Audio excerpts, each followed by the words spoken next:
ओम शांति भाइयों, मेरा नाम है बीके पृथ्वीराज। तो अब हम आज इस विषय पे चर्चा करेंगे कि यूनिवर्स में जो हम देते हैं वो हम पाते हैं। क्या क्या देना चाहिए और क्या क्या पाना चाहिए, माना कितना हम देते हैं, देने का खाता कितना होना चाहिए। तो देखो भाइयों कि एक ऐसा है कि जितना हम लोगों को सुख देंगे, जितना हम लोगों को दुआ देंगे, उतना हमें दुआ मिलेगा। देने का खाता हम बढ़ाते जाए।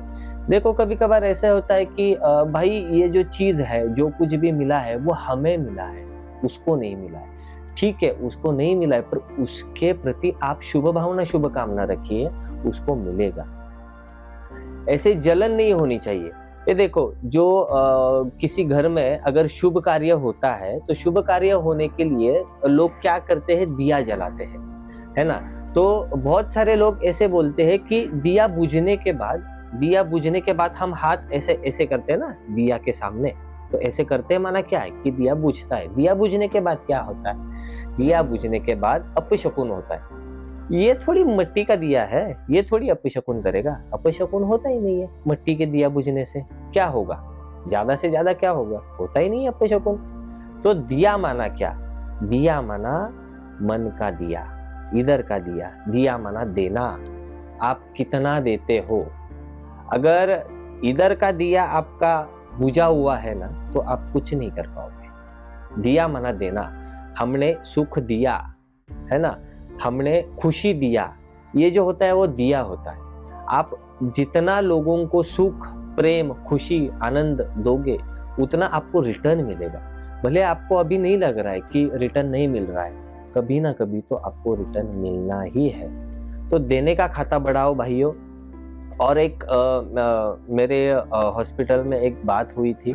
तो एक डॉक्टर था, डॉक्टर जो नर्स सिस्टर होते हैं उनसे बहुत डांट रहा था, बहुत गलत तरीके से बात कर रहे थे। तो मैंने बोला भाई, सिस्टर्स को पूछा मैंने कि ये डॉक्टर बहुत चिढ़ रहे आपको। तो बोले कि हमने गलत तरीके से दवाई दे दी, इसके लिए चिढ़ रहे। तो मैंने बोला ठीक है, पर कभी कभार चिढ़ते हैं, हर रोज चिढ़ते हैं। तो बोले नहीं, हर रोज ही चिढ़ते, कभी कभार हमारी गलती नहीं होने के बावजूद भी चिढ़ते हैं। तो वो डॉक्टर जाने के बाद वो सिस्टर बहुत बुरा भला बोल रही थी उस डॉक्टर को कि यार ये ऐसा ही है, वैसा ही है, संकल्प गलत चला रहे थे। तो बाद में मैंने उनको बोला कि ठीक है, पर जैसा डॉक्टर व्यवहार कर रहा था वैसा पेशेंट भी व्यवहार कर रहा था उनके साथ। माना उनको भोजन दे रहे थे तो पेशेंट हाथ से गिरा रहा था। तो मैंने उनको बोला कि डॉक्टर भी सेम आपको तकलीफ दे रहा है, पेशेंट भी सेम आपको तकलीफ दे रहा है, फिर आप पेशेंट के तकलीफ को नजरअंदाज क्यों कर रहे हो। तो बोल रहे हैं वो तो पहले से ही बीमार है, पहले से ही बीमार है, उनको और कुछ बोलोगे तो और उनको बुरा लगेगा।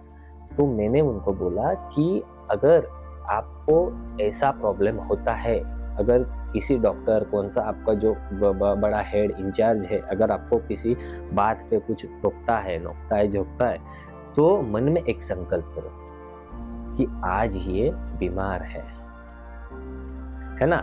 माना क्या होता है, एक छोटी सी बात होती है जिसमें हम अगर वर्क करें तो वो बहुत बड़ी बात हो जाती है। देखो अभी इस दुनिया में बहुत सारे लोग ऐसे हैं कि भाई मेरी प्रॉपर्टी, मेरा बंगला, मेरी गाड़ी, मेरा सब कुछ, तो ये सब मेरा नहीं है। पहली बात ये है कि मैं कौन हूँ, मैं को जानना चाहिए। मैं ये शरीर नहीं बल्कि मैं आत्मा हूँ। आत्मा का भोजन क्या है, आत्मा को चाहिए क्या, किस बात की आत्मा को नीड है, ये समझना चाहिए। अगर आपने ये सब बातें समझे तो इन सब चीजों में आपका ध्यान नहीं आएगा। माना ना पैसे में आएगा, ना गाड़ी में आएगा, ना बंगले में आएगा, क्योंकि आपको ये सब पत्थर मिसाल लगेंगे, क्योंकि इसका कोई यूज है ही नहीं। देखो एक सीधी साधारण सा बात है।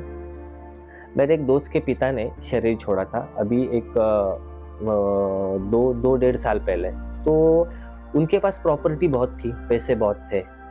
तो माना उनका ऐसा था कि अहंकार बहुत ज्यादा था। देखो जितना प्रॉपर्टी, जितना पैसा है, उतना अहंकार भी होता है। तो उनका ऐसा था कि मेरा पैसा, मेरा गाड़ी, मेरा बंगला।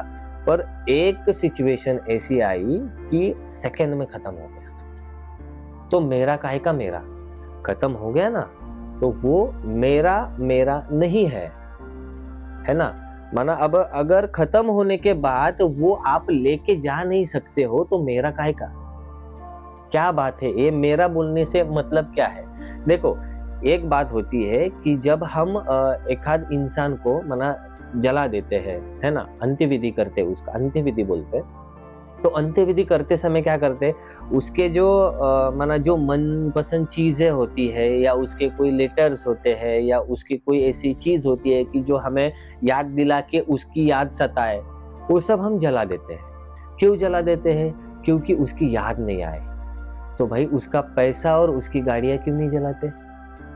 सही बात है ना? तो आज का टॉपिक ये है कि हम हमारे लाइफ में हम कितने लोगों को दुआ दे रहे हैं और कितने लोगों से दुआ ले रहे हैं, इतना ही टॉपिक है। ओम शांति।